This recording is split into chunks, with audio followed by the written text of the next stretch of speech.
అందరికీ నమస్కారం. ఇవాళ తెలంగాణ జాగృతి సంస్థను ప్రారంభించి దాదాపు 18 సంవత్సరాలు దాదాపుగా కావస్తున్నటువంటి సందర్భం. 2006లో బయటకు వచ్చి సంస్థను ప్రారంభిస్తే ప్రతి ఉద్యమ సందర్భంలో ప్రతినిత్యం తెలంగాణ ప్రజలకు వచ్చినటువంటి ఏ అంశమైనా కూడా చాలా బలంగా తెలంగాణ ప్రజల గొంతుకగా తలలో నాలుకలాగా ప్రతి ఇంటిలో ఆడబిడ్డలాగా బతుకమ్మ ఎత్తినా బోనం ఎత్తినా వారి సంబరంలో సంబరంలాగా వారి దుఃఖంలో దుఃఖంలాగా కలిసి ఉన్నటువంటి సంస్థ తెలంగాణ జాగృతి సంస్థ. తెలంగాణ జాగృతి సంస్థ పుట్టింది ఇద్దరు వ్యక్తుల యొక్క స్ఫూర్తితో. ఒకటి కేసీఆర్ గారు, రెండు ప్రొఫెసర్ జయశంకర్ గారు. కేసీఆర్ గారు తెలంగాణ రాష్ట్ర సాధన కోసం ఉద్యమించినటువంటి సందర్భంలో మాత్రమే మలిదశ తెలంగాణ ఉద్యమంలో మాలాంటి వాళ్ళందరం కూడా తెలంగాణ రాష్ట్ర అవసరాన్ని ఏర్పాటును గుర్తించి ముందుకు వచ్చి తెలంగాణ ఉద్యమంలో పాల్గొనడం జరిగింది. ఎప్పుడైతే యుఎస్ఏ నుండి ఇండియాకు వచ్చామో ప్రొఫెసర్ జయశంకర్ గారితో ఇంటరాక్షన్ ఏర్పడ్డ తర్వాత వారు మాకు ఆనాడు ఒక డైరెక్షన్ ఇచ్చిండ్రు. రాజకీయ రంగంలో కేసీఆర్ గారు అద్భుతంగా తెలంగాణ ప్రజలకు కావాల్సినటువంటి అంశాలన్నీ కూడా వివరిస్తూ ఉన్నారు, ముందుకు తీసుకెళ్తూ ఉన్నారు. ఇంకొక పక్క సాంస్కృతికంగా వెనుక పడేయబడ్డటువంటి మన ప్రాంతానికి సంబంధించి మాట్లాడాల్సినటువంటి అంశాలు చాలా ఉన్నాయి. ఒక పక్క రచయితలు మాట్లాడుతున్నారు, ఇంకొక పక్క గాయకులు ధూమ్ధామ్ పేరుతో విజృంభిస్తున్నారు. అయినప్పటికీ there is some gap, there is some space, you should think to fill that space అని ప్రొఫెసర్ జయశంకర్ గారు నాకు ఆనాడు దిశానిర్దేశం చేసినటువంటి సందర్భంలో మరి తెలంగాణ జాగృతి అనేటటువంటి సంస్థ ఊపిరి పోసుకోవడం జరిగింది. తెలంగాణ జాగృతి అని పేరు పెడుతున్నామంటే ఆనాడు చాలామంది మేధావులు అసలు తెలంగాణ పేరు లేకుండా పెట్టండి, తెలంగాణ జాగృతి అనగానే మిమ్మల్ని వెంటనే తొక్కేస్తారని కూడా ఆనాడు అనేక మంది చెప్పారు. అంత పెద్ద ఎత్తున ఆంధ్ర పాలకుల యొక్క వివక్ష ఉన్నటువంటి సందర్భం అయినా సరే తెలంగాణ జాగృతి పేరు పెట్టుకునే ముందుకెళ్తామని చెప్పి తెలంగాణ జాగృతి పేరు పెట్టి మరి సంస్థని ఇన్ని రోజులు కూడా చాలా అద్భుతంగా నడిపించుకున్నామని చెప్పి నేను భావిస్తూ ఉన్నాను. మరి ఇవాళ ఇన్ని సంవత్సరాల తర్వాత మాకు హైదరాబాద్లో ఎప్పుడు కూడా అశోక్ నగర్లో ఆఫీస్ ఉండేది. ఇవాళ అశోక్ నగర్ నుంచి ఆఫీస్ని మేము బంజారాహిల్స్కి షిఫ్ట్ చేసుకోవడం జరిగింది. ఇక్కడ నుంచి లాంగ్ లీజ్ తీసుకున్నాం మరి ఇక్కడ, కాబట్టి చాలా రోజులు ఇక్కడ మా ఆఫీసు స్థిరంగా మీ అందరి ఆశీర్వాదంతో తెలంగాణ ప్రజల ఆశీర్వాదంతో నిలబడి ఉంటుందని చెప్పి నేను మనస్ఫూర్తిగా భావిస్తూ ఉన్నాను. మరి ఇన్ని సంవత్సరాల ఈ ప్రయాణంలో అనేక మంది కలిసి వచ్చిండ్రు, అనేక మంది ఆశీర్వాదాలు ఇచ్చి పనిచేసిండ్రు, అనేక మంది కలిసి పనిచేసిండ్రు, చాలా మంది అడ్వైజర్స్ ఇచ్చి సలహాలు సూచనలు ఇచ్చి ముందుకు తీసుకెళ్ళిండ్రు. వారందరికీ కూడా మనస్ఫూర్తిగా ఉద్యమాభివందనాలు తెలియజేస్తూ ఉన్నాను. మరి మీ అందరికీ కూడా తెలిసినటువంటి విషయమే, కేసీఆర్ గారు తెలంగాణ రాష్ట్రం సాధించిన తర్వాత, తెలంగాణ రాష్ట్రం ఏర్పడ్డ తర్వాత అద్భుతంగా తెలంగాణ సోయితోని పరిపాలన జరిగింది. మేము తెలంగాణ జాగృతి సాంస్కృతిక రంగంలో ఏ చిన్న కార్యక్రమం అడిగినా, ఏ చిన్న అంశం డిమాండ్ చేసినా మాకు నిమిషాలలో జీవో వచ్చినటువంటి సందర్భం. చాకల ఐలమ్మ గారిది ఉదాహరణకు అధికారికంగా చేయాలి అంటే ఒకటే సెకండ్లో జీవో వచ్చినటువంటి సందర్భం. మిషన్ భగీరథకు సగరుల ఆరాధ్య దైవమైనటువంటి భగీరథ పేరు పెట్టడం అన్నది మేము అడగకుండానే కేసీఆర్ గారు మాకు ఇచ్చినటువంటి వరం. అట్లా ఏ ఒక్క అంశం తీసుకున్నా సేవాలాల్ మహారాజ్ యొక్క జయంతిని అఫీషియల్గా ప్రభుత్వం నుంచి చేసిన ఏకైక ప్రభుత్వం కేసీఆర్ గారి ప్రభుత్వం భారతదేశంలో. అట్లా ప్రతి ఒక్కరిని కూడా ముందుకు తీసుకెళ్ళి అద్భుతంగా పరిపాలన చేసినటువంటి కేసీఆర్ గారు. అంబేద్కర్ని మనందరం ఆరాధించేటటువంటి అంబేద్కర్ని 125 అడుగుల ఎత్తు నిలబెట్టి దేశంలోనే ఆనాడు అత్యంత పెద్ద విగ్రహంగా అంబేద్కర్ నిలుపుకున్నాం. అట్లా 1-2 కాదు, ప్రతి ఒక్క అంశంలో కూడా తెలంగాణ సోయితో పరిపాలన జరిగింది. మరి ఇవాళ ఉన్నటువంటి పరిపాలన మనం చూసుకుంటే ఈ 10 సంవత్సరాలకి ఇప్పటికి చాలా తేడా ఉంది. మన కర్మ ఏంటంటే ఇప్పుడున్నటువంటి మన ముఖ్యమంత్రి గారు కనీసం జై తెలంగాణ అని కూడా అన్నారు. ఇవాళ మా తెలంగాణ జాగృతి ప్రారంభించుకున్న ఇక్కడ కొత్త ఆఫీస్ని, స్టేట్ ఆఫీస్ని ప్రారంభించుకున్న సందర్భంగా ఎల్లుండే రాష్ట్ర అవతరణ దినోత్సవం వస్తుంది. నేను రాష్ట్ర ముఖ్యమంత్రి గారిని డిమాండ్ చేస్తూ ఉన్నాను, సీఎం గారు కనీసం ఇప్పటికన్నా మీరు జై తెలంగాణ నినాదం అనండి. ఎల్లుండి రాష్ట్ర అవతరణ దినోత్సవం నాడు కనీసం అమరవీరులకు నివాళులు అర్పించండి అని చెప్పి నేను ముఖ్యమంత్రి గారిని డిమాండ్ చేస్తూ ఉన్నాను. నిజానికి జై తెలంగాణ అనని వాడికి, తెలంగాణ అమరవీరులను తలుచుకున్నటువంటి వారికి, నివాళులు అర్పించని వారికి ఆ కుర్చీలో కూర్చునే అర్హత కూడా లేదు.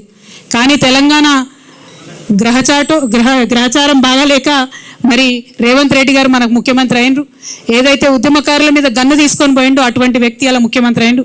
కాబట్టి వాళ్ళ మేము డిమాండ్ చేస్తూ ఉన్నాం, ఖచ్చితంగా రాష్ట్ర అవతరణ దినోత్సవం నాడన్నా వారు జై తెలంగాణ అనాలని చెప్పి, అమరవీరులకు నివాళులు అర్పించాలని చెప్పి మేము డిమాండ్ చేస్తూ ఉన్నాం. అదేవిధంగా జూన్ 2వ తారీఖు నాడు మరి కాంగ్రెస్ ప్రభుత్వం ప్రకటించింది, రాజీవ్ యువ వికాసం అనే పేరుతోని పథకం తీసుకొస్తామని పేపర్లలో నేను చదివిన. రాజీవ్ గాంధీకి మాకేం సంబంధం అండి? తెలంగాణ రాష్ట్రానికి రాజీవ్ గాంధీ గారికి ఏం సంబంధం? నేను ముఖ్యమంత్రి గారిని డిమాండ్ చేస్తూ ఉన్నా, తెలంగాణ యువకుల కోసం చేపట్టేటటువంటి పథకానికి మీరు ఖచ్చితంగా తెలంగాణ వాదుల పేరు పెట్టాలి. తెలంగాణ రాష్ట్రం ఏర్పడడం కోసం ప్రాణత్యాగం చేసినటువంటి శ్రీకాంతాచారి పేరు పెట్టండి, యాదిరెడ్డి పేరు పెట్టండి, లేకపోతే మహానుభావుడు కాళోజీ పేరు పెట్టండి, కొండా లక్ష్మణ్ బాపూజీ గారి పేరు పెట్టండి, దొడ్డి కొమరయ్య పేరు పెట్టండి, లేదంటే పివి నరసింహారావు గారు మీ కాంగ్రెస్ పార్టీ నుంచే దేశ ప్రధానిగా ఉన్నటువంటి పివి గారి పేరన్న పెట్టి ఆ కార్యక్రమాన్ని ప్రారంభించాలని మేము డిమాండ్ చేస్తూ ఉన్నాం.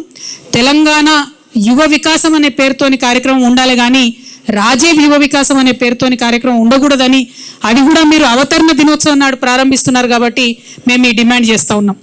అదేవిధంగా తెలంగాణ రాష్ట్ర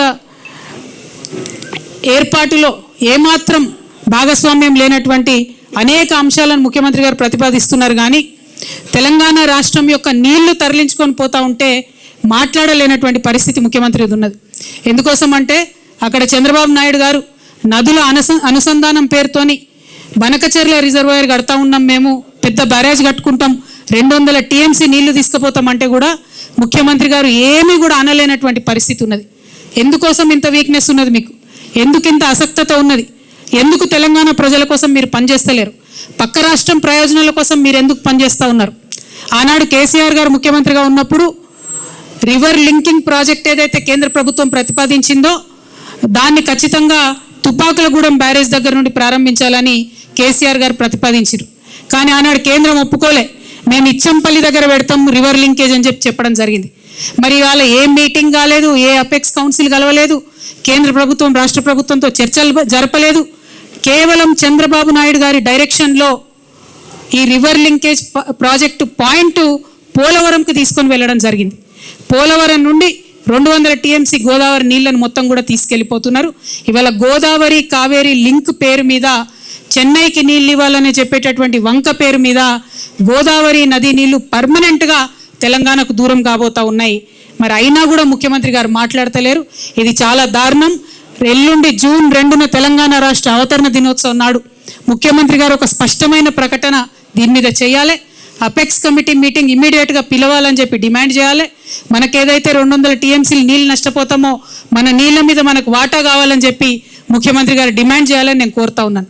కేసీఆర్ గారు కాళేశ్వరం ప్రాజెక్ట్ ఎందుకోసం కట్టిండ్రు? ఈ 200 టీఎంసీల హక్కు మనకు తెలంగాణకు ఉండాలని చెప్పి వారు కట్టిండ్రు. మరి ఇవాళ కేసీఆర్ గారు కాళేశ్వరం కట్టి 4 సంవత్సరాలుగా ప్రతి సంవత్సరం 20 లక్షల ఎకరాలకు నీళ్ళు ఇస్తుంటే మీరు చూసి ఓర్వలేక ఇవాళ కేసీఆర్ గారికి నోటీస్ ఇచ్చిరా? 1 కోటి ఎకరాల మాగాణం తెలంగాణ వేసినందుకు కేసీఆర్ గారికి ఇలా మీరు నోటీసులు ఇచ్చిండ్రా? రైతులకు రైతు బీమా పేరుతో ఆదుకున్నందుకు మీరు నోటీసులు ఇచ్చిండ్రా? రైతు బంధు పేరుతో ఆదుకున్నందుకు మీరు నోటీస్ ఇచ్చిండ్రా? కేసీఆర్ కిట్ ఇచ్చినందుకు నోటీస్ ఇచ్చిండ్రా? తెలంగాణ ప్రజలకు మేలు చేసినందుకు నోటీస్ ఇచ్చిరా? ఎందుకోసం నోటీస్ ఇచ్చిండ్రు? అది అసలు కాళేశ్వరం కమిషనా, కాంగ్రెస్ కమిషనా అని ముఖ్యమంత్రి గారు నేను ప్రశ్నిస్తూ ఉన్నాను. ప్రతి తెలంగాణ బిడ్డ కూడా బాధపడుతూ ఉన్నారు. తెలంగాణ జాతిపిత అయినటువంటి కేసీఆర్ గారి మీద మీరు ఇవాళ నోటీసులు ఇవ్వడం అంటే యావత్తు తెలంగాణకు నోటీసులు ఇచ్చినట్టే అని నేను భావిస్తూ ఉన్నాను. ఎందుకోసం ఈ మాట చెప్తా ఉన్నామంటే ఆ బక్కపల్సటి మనిషి ఒకసారి పిడికిలెత్తి బయలుదేరితేనే ఇవాళ తెలంగాణ రాష్ట్రం వచ్చింది. తెలంగాణ రాష్ట్రం వచ్చింది కాబట్టే మీరు ఇవాళ తెలంగాణ రాష్ట్రానికి ముఖ్యమంత్రిగా ఉన్నారు. అది మర్చిపోయి అటువంటి వ్యక్తికే మీరు ఇవాళ నోటీస్ ఇవ్వడం ఎందుకోసం ఇస్తూ ఉన్నారు? మొత్తం ఈ నోటీస్ ఏంది, ఈ కమిషన్ ఏంది, ఈ కథ ఏంది తెలంగాణ జాగృతి సైనికులంతా కూడా యావత్ రాష్ట్రానికి జూన్ 4వ తారీఖు నాడు ఒక మహాధర్నా చేస్తాం. మేము ఆ ధర్నాలు అన్నీ కూడా వివరిస్తాం. మీ కుట్ర ఏంది, కాళేశ్వరం ఏంది, ఇవన్నీ కూడా వివరిస్తాం. జూన్ 4వ తారీఖు నాడు ఒక మహాధర్నా చేపట్టబోతా ఉన్నాం ఇందిరా పార్క్ దగ్గర తెలంగాణ జాగృతి తరఫున.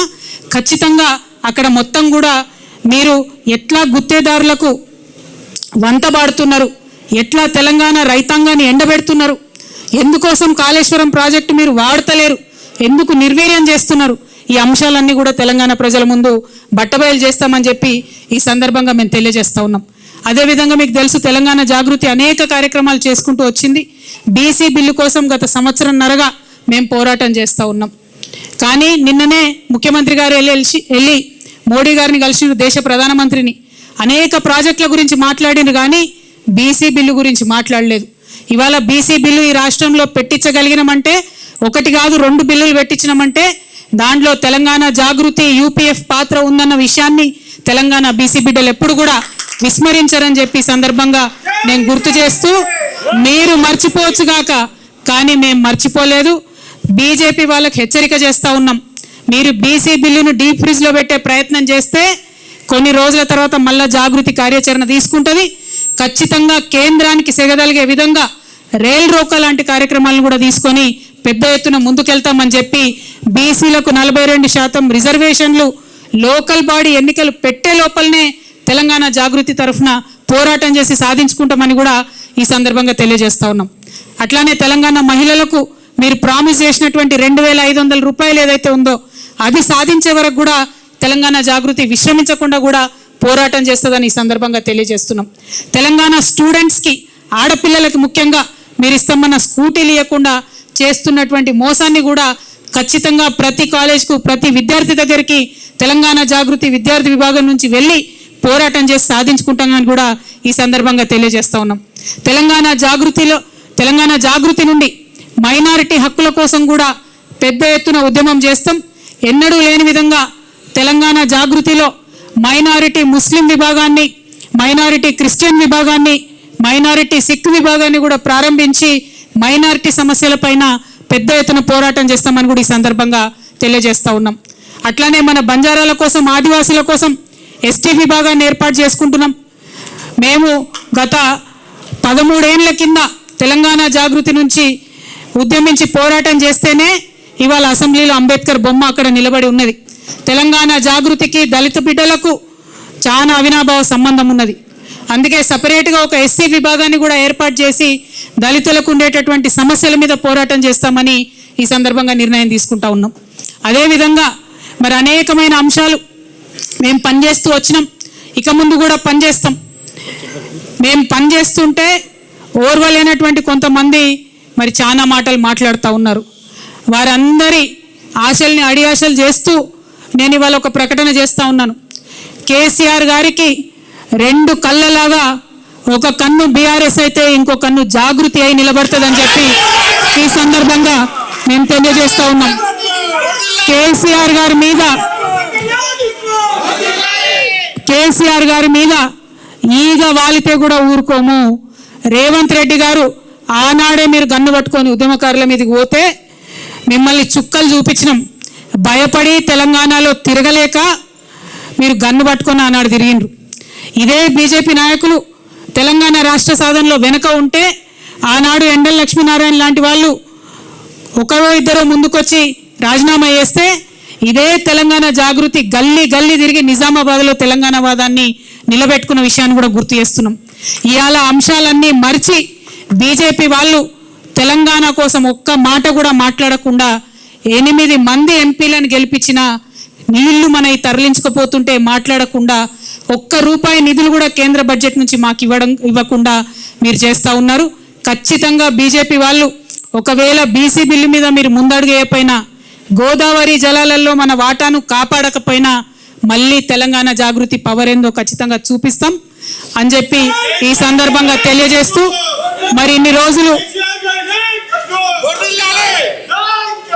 అనేకమైన అంశాల మీద పోరాటం చేసినటువంటి జాగృతి సంస్థ ఇంకా పెద్ద ఎత్తున విస్తరించుకొని తెలంగాణ ప్రజల దీవెనలతోని ముందుకు వెళ్తామని ఈ సందర్భంగా తెలియజేస్తూ, మరి మేము కొత్త ఆఫీస్ ఇక్కడ ఏర్పాటు చేసుకున్న సందర్భంగా తెలంగాణ తల్లులందరి దీవెన కూడా మాకు ఉండాలని చెప్పి, తెలంగాణ అన్నదమ్ములందరి యొక్క సహాయ సహకారాలు కూడా మాకు ఉండాలని చెప్పి మనస్ఫూర్తిగా నేను కోరుకుంటూ, ఇంత పెద్ద ఎత్తున ఇక్కడికి వచ్చి మా ఆఫీస్ని సందర్శించి మాకు చేయూతనిచ్చినటువంటి మీడియా మిత్రులందరికీ కూడా మనస్ఫూర్తిగా నేను ధన్యవాదాలు తెలియజేస్తూ, మరి మా మహాధర్నా యొక్క పోస్టర్ని కూడా ఇప్పుడు రిలీజ్ చేసుకుంటామని ఈ సందర్భంగా తెలియజేస్తున్నాను.